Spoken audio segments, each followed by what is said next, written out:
उधर पुलिस वाले भाई साहब खड़े हैं, बैठे हैं कुर्सी पर। भाई साहब आपको भी यह मंच प्रणाम करता है। बहुत बड़ा कविता सुनने आए हैं, जय हो।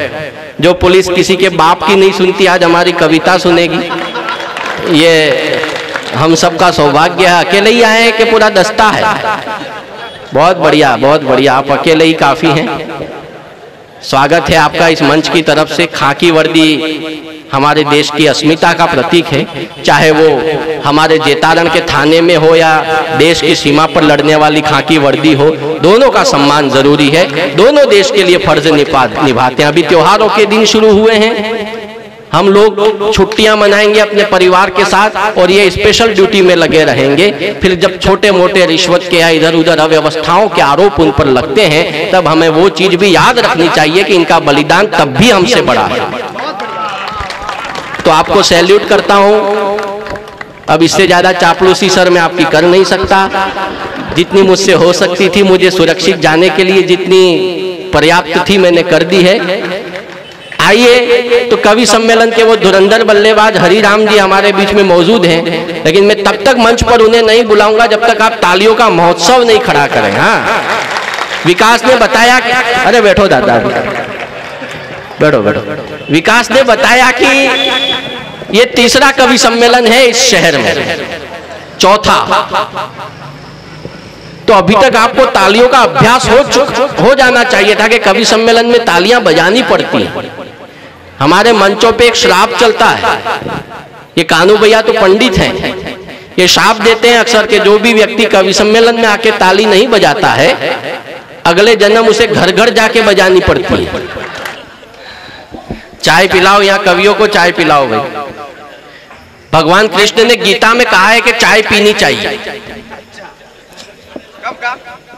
गीता में एक श्लोक आता है, अतिथि महोदय, त्वया चापी मया चापी वयम सर्वे चापी। तो हम भी चापी। पिलाओ भैया, चाय पिलाओ।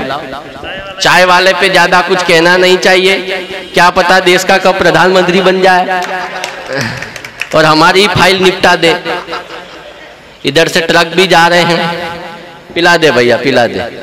मेरी रखना मत, मैं पीता नहीं। दे दी सबको। आइए, माताएं बहनें अभी भी कुछ संख्या में बैठी हैं। बेटियों का गीत पढ़ा।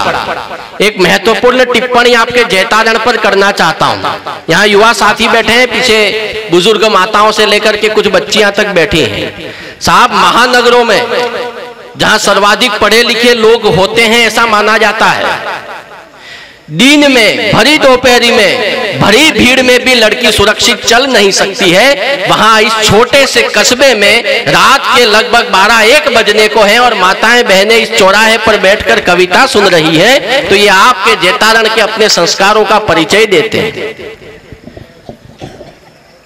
आइए, बेटी के गीत के बाद में एक बेटी को खड़ा करना चाहता हूं। नई दिल्ली से वो आई है। मैं उसका काम बताऊंगा तो शायद आपको विश्वास न हो। इसकी उम्र से आपको लगता होगा कि बहुत छोटी सी है, दिल डोल भी बहुत सा एकदम महीन सा है। लेकिन साहब, जो आरएएस और आईएएस जो बनते हैं, ये उन लोगों को पढ़ाती है दिल्ली में।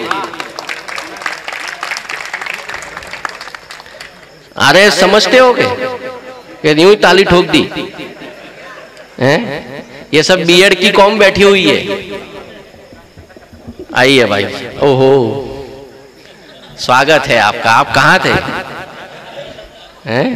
फोटो तो तुम खींच रहे हो, हृदय कली को सींच रहे हो, पर एक बात बताओ भाई साहब, ये एक आंख क्यों मींच रहे हो?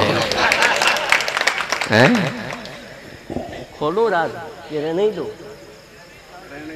रहने दो। हाँ, चलिए, राज को राज रहने देते हैं। विकास राज पास में बैठा है। विकास काफी देर से हमें बता रहा है कि हमारे शहर में ये है वो है। भैया विकास, ये आपका शहर है, हम जानते हैं, आपकी गली है, हम जानते हैं, और अपनी गली में तो, लेकिन आप तो वास्तव में शेर हैं। बहुत बढ़िया, क्या ऊर्जा से काव्य पाठ किया भाई ने। मुझे तो लगा ये बच्चों पे कूद ही नहीं पड़े। तो 6 बच्चे बैठे थे, उसमें से 2 बैठे हैं। 4 घर भारी तनाव लेकर के घर पहुंचे हैं।